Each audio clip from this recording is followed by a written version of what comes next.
In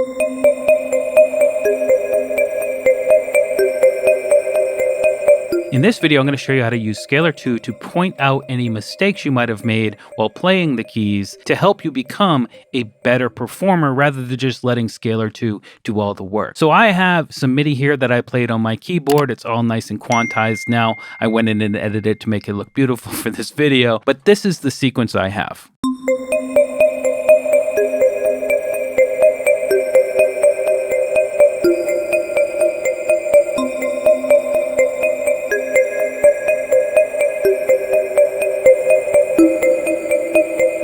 So that sounds pretty good, but there's something off towards the end, and I'm not quite sure what it is. So what we can do is use Scalar 2 to identify the closest scale that we're using, and then it will actually highlight any wrong notes for me. So to do that, I'm going to drop Scalar 2 on a second MIDI channel here, and I want to make sure the detect feature is on.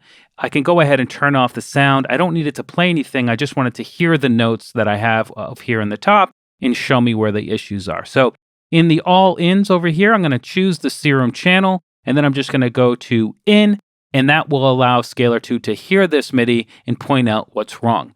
Now I'm going to fast forward the first half here because I know that's fine and just play you the second half. And I want you to pay attention right here in Scalar where it says click the record button to start the detection.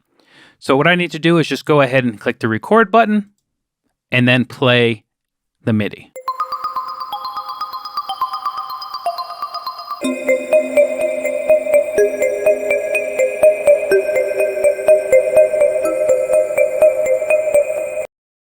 All right, so there we go. Now you'll notice that everything was blue, which means everything was in the scale that Scalar had detected, in this case, which is C minor scale, and everything that isn't blue is outside of that. So the first clue I have is the first gray note that I have is the E. And if I come into my MIDI, here's that E.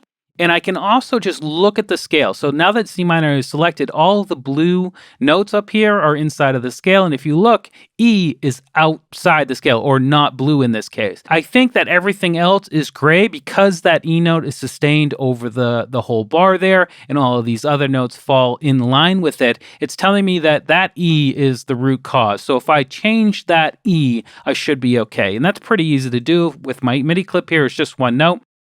If I look at the E, I can go up to the F or down to the D sharp. So I'm going to go, I'm just going to choose it. And I already went to the F on that first 4 bars, so I'm just going to bring it down to the D sharp. And now if I redo that process, we should have a perfectly blue line right across, meaning that all my notes are in the C minor scale. Let's check it out.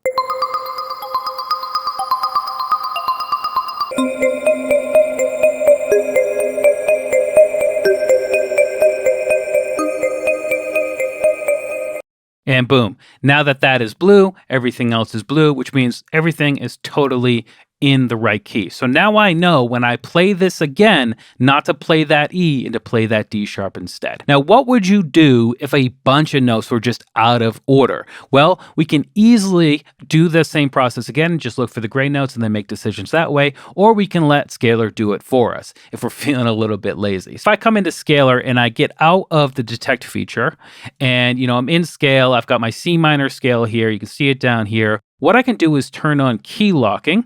And from the key locks, I've got scale notes mapped or scale notes only. Now, what this means is if an incoming note is outside of the selected scale, scale notes mapped will push it in automatically. It will make a decision whether or not it's go up a half step or down a half step to get into the scale you've got. If you choose scale notes only, if it hears an incorrect note, it just won't play the note at all. So if you want all of the notes you played to be in the right scale, choose notes mapped. If you don't want to hear an incorrect note, you can choose notes only. Let me show you what this looks like inside of Ableton Live. So I'm going to go ahead and delete this MIDI again. And next, I just want to add one more MIDI channel here. And what we want to do is take the MIDI from Scalar. And this is important here. We want to go Scalar 2 on the second dropdown. That just means that because Scalar is getting MIDI from Serum, and then it's transforming that MIDI by using that keylocks feature, we want that transformed MIDI in the new MIDI lane. It might be a little bit complicated if you're not used to routing, but it's pretty straightforward once you get your head around it. So the next thing we want to do is just go ahead and play it again, but this time I want to arm this MIDI channel. I want to set it to in, and I want to go ahead and play that MIDI again, but I need to come back and actually move this incorrect note or this correct note into the incorrect space just so we can see it in action.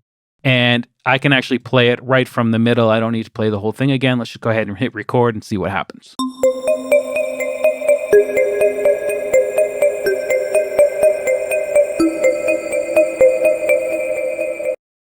And if I come in here and look at this MIDI, and we zoom in, look at that. It's decided as well that the D sharp is the best place for that MIDI. So it took this incorrect MIDI, ran through Scalar with the scale notes mapped, key lock feature on, and it's automatically pushed it there. And I could just take this MIDI and replace it up here at the top. Let me just show you before I wrap up the video what it would do if I have scale notes only armed. And again, let's just hit record.